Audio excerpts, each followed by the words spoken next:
칭찬은 언제나 좋은 방향으로 우리를 이끌어줄까? 잘한다고 칭찬할수록 더 잘하게 될까? 아니다.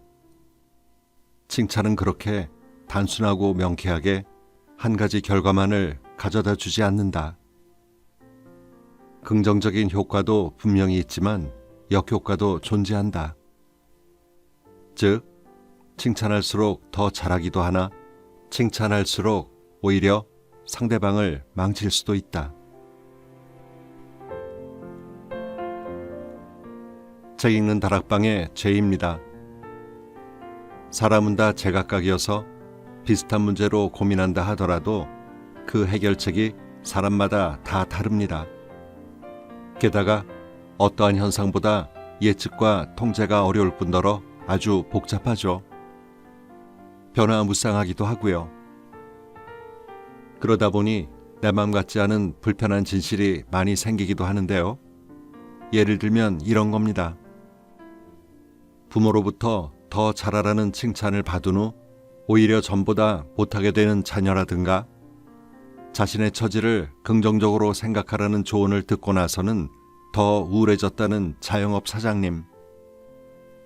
애쓰고 노력하면 다 내 뜻대로 될 줄 알았는데 더 무기력해진다는 회사원.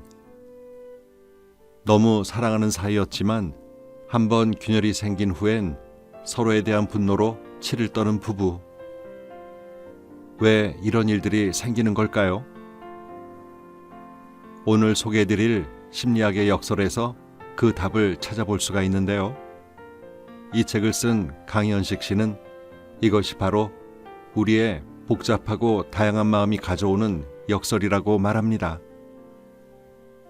저자는 심리학 칼럼니스트로 심리상담센터를 운영하면서 항상 어떻게 하면 조금 더 선명한 표현으로 복잡한 인간의 마음을 이해하게 만들 수 있을까를 고민하던 차에 이 역설이란 키워드를 떠올리게 되었고, 이 표현을 사용함으로써 복잡한 인간의 마음을 보다 선명하게 이해시킬 수 있게 되었다고 합니다. 애를 쓸수록 인생이 꼬이고 잘 하려고 할수록 인생을 망치는 것 같은 기분이 든다면 이 책을 통해 그 단초를 찾아볼 수도 있지 않을까 하는 생각을 해봅니다. 저자는 우리가 알던 심리학이 불러오는 역설을 이 책에서 칭찬만 하면 더 잘할 줄 알았는데, 칭찬의 역설, 긍정적이면 다 해결되는 게 아니야, 긍정의 역설, 왜 잘되라고 한 말에 화를 낼까, 비판의 역설, 공부를 하는데도 성적이 떨어지는 이유, 배움의 역설, 왜 착한 게 탈이 될까, 착함의 역설, 도망칠수록 더 두려워지는 이유, 두려움의 역설, 통제하려 할수록 무기력해지는 이유, 통제의 역설, 사랑한 만큼 증오하게 되는 이유, 사랑의 역설, 함께 있으면 외롭지 않을 줄 알았는데, 외로움의 역설.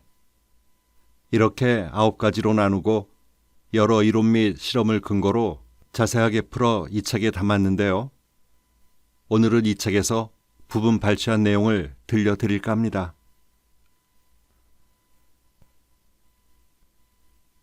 결과 칭찬에서 과정 칭찬으로. 결과는 나만 노력한다고 해서 얻을 수 있는 것이 아니다. 남들과 비교해서 잘해야 하고 또 운도 따라야 한다. 그런데 과정은 다르다. 내가 최선을 다한다면 충분하다. 결과를 중시하는 사람과 과정을 중시하는 사람 중 누가 더 잘하게 될 것인지를 묻는다면 나는 주저없이 후자를 꼽겠다. 이런 면에서 상대방이 잘했을 때 더 잘할 수 있도록 칭찬하고 싶다면 결과보다는 과정에 대해 칭찬하는 것이 좋다. 결과가 아닌 과정을 칭찬하기 위해서는 상대방에게 더 많은 관심을 가져야 한다. 결과는 눈에 드러나지만 과정은 그렇지 않다. 결과는 잠깐이면 확인할 수 있지만 과정은 오랫동안 지켜봐야 한다. 결과 칭찬이 최고를 기대한다면 과정 칭찬은 최선을 기대한다.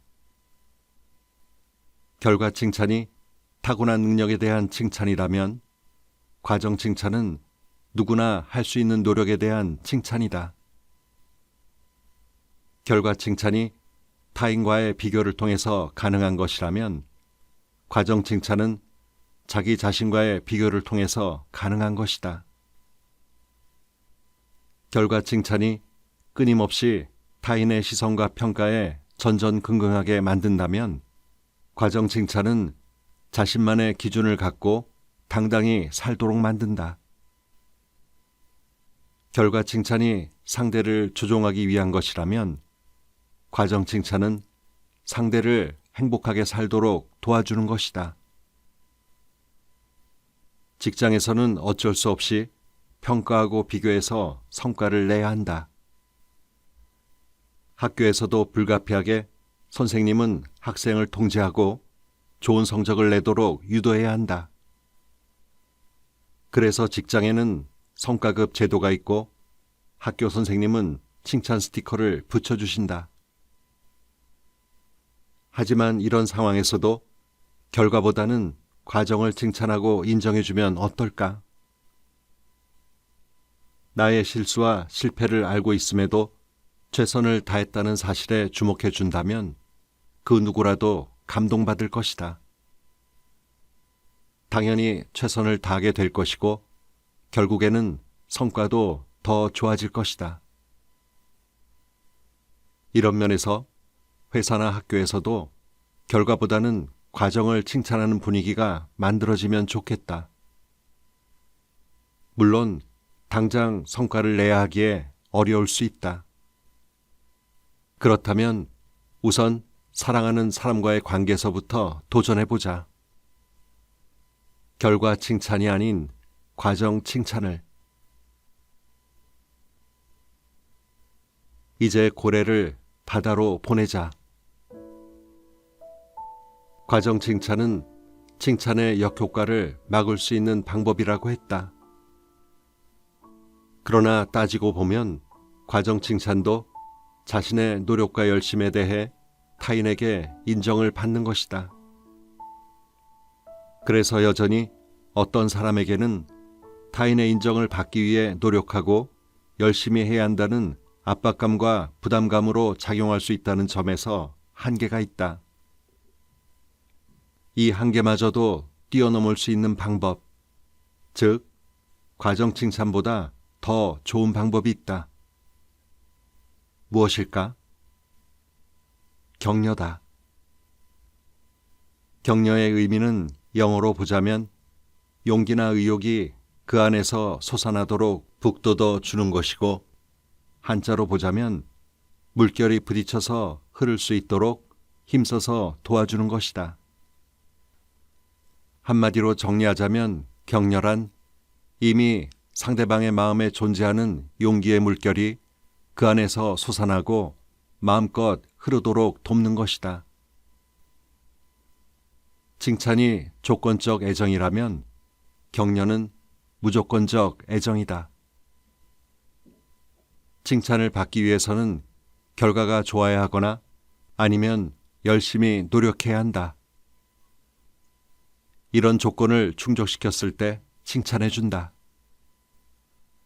하지만 격려는 상대방을 있는 모습 그대로 인정하고 사랑해 주는 것이다. 그래서 격려는 정말 자신이 원하는 것을 찾도록 하고 자신의 기준에 따라 실행하도록 만든다. 칭찬은 고래로 하여금 억지로라도 춤을 추게 하지만 격려는 고래에게 그 선택권을 준다. 고래가 춤을 추고 싶다면 춤출 것이고 날고 싶으면 날 것이다. 또 아무것도 하기 싫으면 안 해도 상관없다. 이런 면에서 칭찬은 상대를 위축시키지만 격려는 힘이 나게 만든다. 격려는 자신의 삶을 살도록 한다는 면에서 우리 모두에게 필요하다. 칭찬이 돌고래를 좁은 수족관에서 쇼를 하게 만든다면 격려는 돌고래를 바다로 나아가게 한다. 격려하는 방법은 간단하다. 그저 사랑의 눈으로 지켜만 보면 된다. 만약 무슨 말을 하고 싶다면 이렇게 하면 된다. 널 사랑해. 항상 너의 삶을 응원할게. 어떤 모습으로 무엇을 하든지. 사랑하는 사람과의 관계에는 조건적 칭찬보다는 무조건적 격려와 응원이 필요하다. 사랑하는 마음을 전달하는 것이 필요하다. 우리가 서로에게 격려의 마음을 전달하는 것은 고래를 수족관에서 데려와 바다로 돌려보내는 것과 같다. 칭찬은 고래를 춤추게 할지 몰라도 격려는 고래를 자유롭고 행복하게 한다는 사실을 기억하자. 효과가 배가 되는 긍정 사용법. 사랑하는 사람을 먼저 떠나보내서, 중요한 시험에 떨어져서, 큰 사고로 몸이나 마음에 난 상처를 안고 평생을 살게 되어서, 경제적으로 큰 어려움에 처해서, 그리고 암 진단을 받아 혼란스럽고 슬프고 우울하며 좌절하는 사람에게 어떻게 긍정을 전할까? 인터넷 커뮤니티 회원들처럼 득달같이 달려들어서 감사해라. 긍정적으로 생각해라. 너에게 닥친 일이 최고의 축복인 줄 알아야 한다고 소리를 질러서는 안 될 일이다. 상대가 긍정적으로 바뀌기는커녕 부정적 생각에 사로잡히게 된다. 그리고 긍정을 강조할수록 상대는 점점 더 극단의 부정으로 치닫게 된다. 상대에게 긍정을 전해주려면 우선 공감이 필요하다. 상대의 부정적 감정을 섣불리 바꾸려 하지 말고 있는 그대로 충분히 공감해 줄 필요가 있다. 상대의 감정을 바꾸려는 것은 그 감정이 틀렸다는 것을 전제하는 것이고, 공감은 상대의 감정을 그럴 수 있다면서 있는 그대로 인정해 주는 것이다. 내가 너였더라도 너처럼 느꼈을 거야. 이런 공감은 상대방에게 큰 힘이 된다. 자신의 감정이 틀리지 않았음을 인정받고 자신의 감정을 인정해주고 이해해주는 누군가가 있으면 마음이 열린다. 공감하기를 주저하는 사람도 있다. 이런 경우 공감과 동의를 혼동하는 것은 아닌지 살펴보아야 한다. 공감은 상대의 감정을 인정하는 것이다. 반면 동의는 상대의 행동에 찬성하는 것이다. 공감과 동의는 다르다. 즉, 상대의 감정을 인정한다고 해서 상대가 감정대로 행동하는 것까지 찬성한다는 뜻은 아니다. 내 삶은 너무 힘들어서 도저히 견딜 수 없어. 그래서 난 죽고 싶어. 라고 말하는 사람이 있을 때 공감과 동의를 혼동하는 사람은 너 힘들면 안 돼. 그런 일 가지고 힘들다고 죽으려고 해? 라고 말한다. 오히려 이런 식의 반응은 상대를 더욱 외롭게 만든다. 날 이해 못한다고 생각해서 마음을 닫고 더 이상 이야기하지 않으려고 한다. 물론 죽고 싶은 마음을 이해한다고 했다가 상대가 진짜로 죽을까봐 걱정될 수 있다. 이럴 때는 공감과 동의를 분명히 구분해서 이렇게 말하자. 네가 죽고 싶은 마음 이해해. 얼마나 고통스럽겠니? 네 마음은 이해하지만 네가 죽는 것에는 동의 못해. 널 이렇게 보낼 수는 없어. 이렇게 상대의 감정에 공감하지만 상대의 결정에 동의하지 않을 수 있다. 이 둘을 구분하면 우리는 힘들어하는 주변 사람들에게 보다 쉽게 공감할 수 있다. 상대방의 고통에 공감한다고 해서 상대방이 그 고통에 계속 머무를 거라거나 끔찍한 행동을 할 것이라고 걱정하지 않아도 된다. 심리학의 많은 연구 결과는 공감이 상대방을 보호하고 안전하게 지켜준다고 말한다. 먼저 공감하면 상대가 자신의 고통에서 벗어나고 싶다고 말할 때가 있다. 바로 이때 자신이 가지고 있는 긍정에 대해 전해주면 된다. 긍정심리학을 연구하는 사람들은 긍정이 좋은 결과를 발휘하려면 자발적이고 지속적이어야 한다고 말한다. 누가 강요해서 되는 것이 아니다. 스스로 원해야지 억지로 해서는 안 된다. 또한 흥미나 재미, 호기심으로 한두 번 정도 감사일기를 쓰거나 용서를 했다고 긍정의 효과를 누릴 수는 없다. 매일 꾸준하게 실천해야 효과가 있다. 긍정은 강요해서는 안 된다. 스스로 자신의 역경을 딛고 일어날 의지가 선행되어야 한다. 하지만 긍정주의는 어떤가? 상대방의 상황과 처지, 처한 입장과 의지를 고려하지 않고 무조건 긍정을 강요한다. 이런 긍정주의는 오히려 많은 이들의 마음에 있는 부정을 부각시키고 현실에 적응하지 못하거나 회피하게 만든다. 그래서 자신이 담담히 겪어야 하는 현실과 부정적인 상황을 받아들일 수 없어서 오히려 더 큰 문제를 일으키게 된다. 에런 라이크의 책 긍정의 배신의 부재는 긍정적 사고는 어떻게 우리의 발등을 찍는가이다. 긍정적 사고가 발등을 찍는다는 표현이 재밌다. 그런데 실제로 이런 일이 있었다.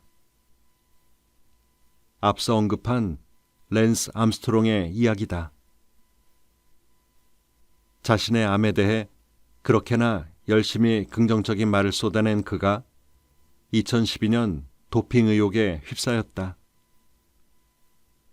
그동안 교묘한 방법으로 도핑 테스트를 무력화했다는 폭로가 이어졌다. 도핑 테스트에 걸리지 않을 약물을 사용했다는 것이다. 암스트롱을 긍정의 화신으로 믿었던 사람들은 모든 것이 암스트롱을 시기하는 사람들의 음모라고 믿고 싶었다. 그러나 암스트롱은 스스로 도핑 사실을 인정했다. 그가 받은 모든 상은 몰수되었고 그의 업적은 허공으로 사라졌다. 랜스 암스트롱을 믿었던 이들은 발등이 찍혔다. 이것이 부정을 무시하고 긍정만 강조하는, 그래서 긍정을 강조할수록 부정이 부각되는 긍정주의의 현주소다. 우리에게는 막가파식 긍정주의가 아니라 역경과 좌절을 딛고 일어서게 하는 긍정심리학의 정신이 필요하다. 그래야 발등을 잘 보존할 수 있다. 두려움이라는 감정의 정체. 두려움은 인간의 생존을 위해 꼭 필요한 감정이다. 원시시대부터 인간은 두려움을 느꼈기 때문에 온갖 위험으로부터 자신과 가족, 그리고 종족을 보호할 수 있었다. 두려움을 느끼지 않았다면 인간은 맹수에게 물려 죽거나 온갖 자연재해로 종말을 맞이했을 것이다. 현대인에게도 두려움은 여전히 유용하다. 맹수들의 위협으로부터 벗어나기 위해 동물을 한 곳에 가두어 놓거나 사람들이 가까이 접근하지 않도록 곳곳에 안내판을 설치한다. 화산 폭발이나 산사태와 눈사태를 미리 예측하기 위해 많은 데이터를 모으고 최첨단 장비를 통해 위험을 예측한다. 이런 노력으로 맹수나 자연재해를 무서워하는 현대인은 적은 편이다. 오늘날에는 교통사고가 두려움의 주된 원인이다. 자동차, 비행기, 기차, 선박처럼 인류가 편리함을 위해 고안한 교통수단이 오히려 인류의 목숨을 위협할 때가 있다. 그래서 부모들은 아이들이 위험에 빠지지 않도록 끊임없이 차를 조심하라 가르친다.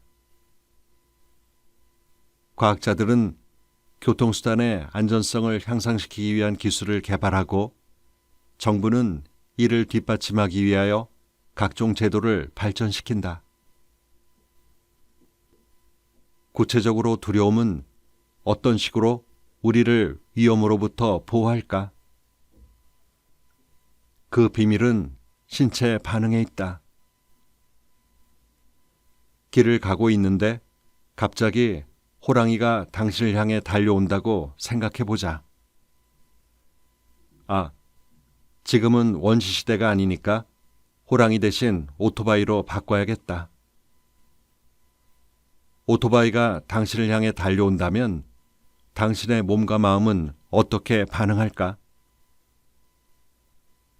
오토바이가 나를 치면 난 죽거나 큰 부상을 입겠구나 생각하고 이런 생각을 하니 두렵다라는 감정을 머리로 인식한 후 주위를 둘러보면서 잔디밭이 있는 오른쪽으로 몸을 던지는 것이 좋겠다 고 판단한 다음 심장을 빨리 뛰게 하면서 팔과 다리에 힘을 주어 계획을 실행에 옮기는가? 아니다. 우리의 몸과 마음은 이런 식으로 반응하지 않는다. 만약 그랬다가는 불과 몇 초 사이에 오토바이의 앞바퀴를 품에 안은 채로 하늘을 날게 될 것이다. 보통 이런 상황에서 우리의 몸과 마음은 이렇게 반응한다. 자신을 향해 달려오는 오토바이를 보는 순간 심장이 뛰면서 팔다리에 힘이 들어가고 어느 쪽이든 상관없이 우선 몸을 던지고 본다. 몸을 던지면서 자신도 모르게 질끈 감았던 눈을 뜨고 상황을 파악하기 위해 두리번거린다. 오토바이가 자신을 비켜간 사실에 안도하면서도 여전히 쿵쾅거리는 심박과 등에 줄줄 흐르고 있는 식은땀을 느끼면서 두렵다라는 감정을 인식한다. 그러고 나서야 만약 오토바이가 나를 쳤으면 난 죽거나 큰 부상을 입었을 거야 라고 생각하고 마침 몸을 던진 이쪽에 잔디밭이 있어서 다행이야 라고 안심한다. 즉, 두려움이라는 감정을 먼저 느끼고 그 다음 신체 반응이 일어나고 그 다음 몸을 피하는 행동을 취하는 것이 아니다. 실제로는 위험을 인식하는 순간 신체 반응과 상황 판단이 동시에 일어나서 일단 행동을 하고 그 다음 감정을 인식한다. 한마디로 하자면 두렵기 때문에 신체가 반응하는 것이 아니라 신체가 반응한 다음에 두려움이라는 감정을 인식한다. 이런 상황에서 우리의 신체는 소위 싸우거나 도망가기 반응을 보인다. 위협하는 대상과 맞서서 이길 수 있는 상황이면 싸우고 승산이 없다면 도망가는 것이다. 싸우거나 도망가기 반응은 교감신경계가 작동한 결과다.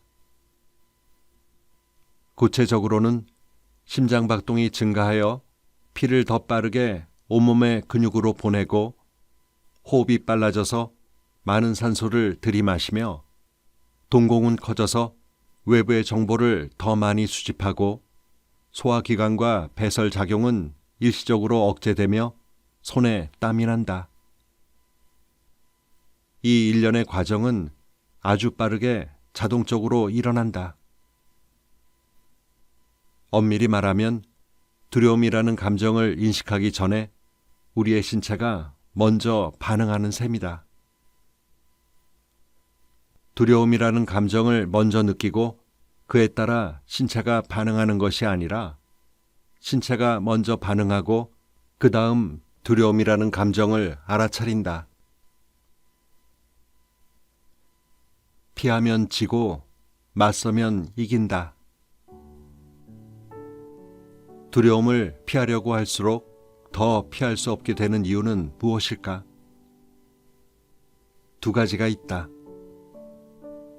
두렵다고 피하기만 하면 첫째, 익숙해질 수 없기 때문이고 둘째, 극복할 방법을 발견할 수 없기 때문이다. 인간은 지구상의 어떤 생명보다 뛰어난 적응력을 자랑하는 동물이다.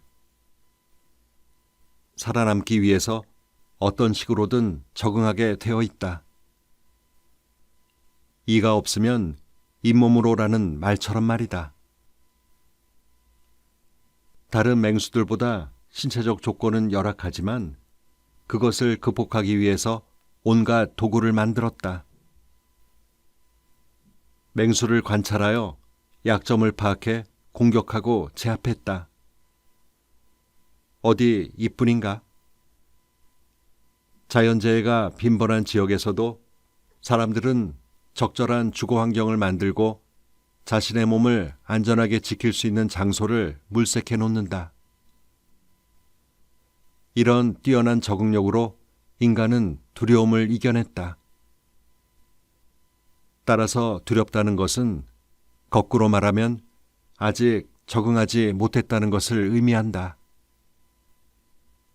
그렇다면 적응하기 위해서는 무엇이 필요할까?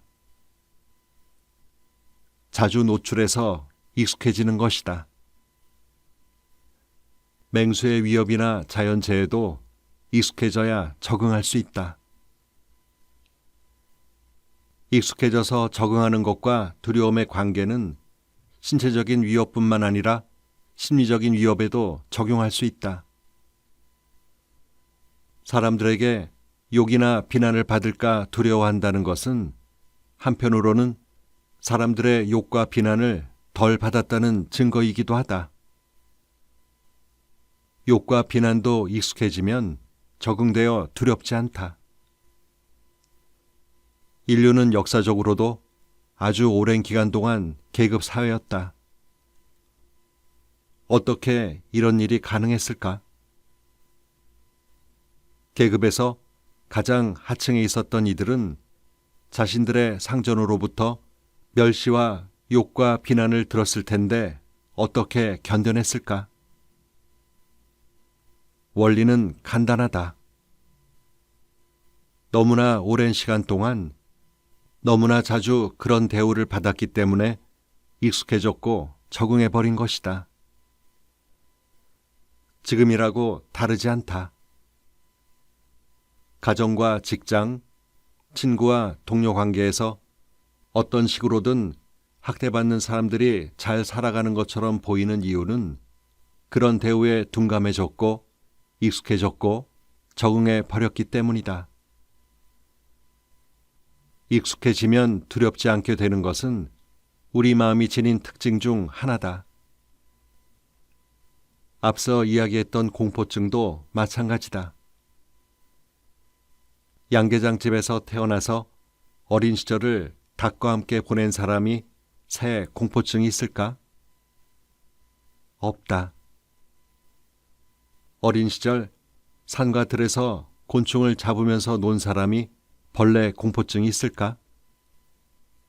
없다. 개를 키우면서 산 사람은 개를 무서워하지 않고 고양이를 키운 사람은 고양이를 무서워하지 않는다. 현대인의 생명을 위협하는 것은 이제 동물이 아니다. 자동차다. 경찰청 발표에 따르면 2017년 교통사고 사망자 수는 4,185명이다. 하루에 11명 이상씩 교통사고로 죽는다. 맹수를 비롯해 개나 고양이 같은 동물에 물려서 죽는 사람은 많지 않다. 이렇게나 위험한데도 자동차 공포증을 호소하는 사람은 거의 없다. 왜 그럴까? 자동차는 너무나 익숙하기 때문이다. 익숙함은 두려움을 이긴다. 두렵다고 피하는 것은 두려움을 이겨낼 수 있는 기회를 박탈해 버리는 것이기 때문에 앞으로도 계속 두려움에 사로잡히게 될 뿐이다.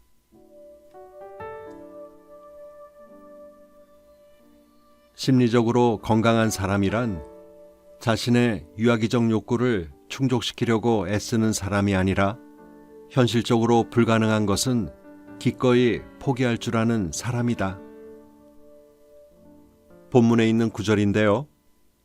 세상을 자신의 뜻대로 통제하고자 하는 마음이나 과거나 미래, 그리고 타인에 대한 통제도 일종의 유아기적 욕구라고 볼 때 포기할 것은 포기하고 현실감을 갖고 내가 할 수 있는 일에 최선을 다하는 것이야말로 건강한 삶이라는 겁니다. 결국 오로지 내가 통제할 수 있는 것은 현재의 나 말고는 없다는 얘기네요. 오늘도 좋은 하루 보내세요.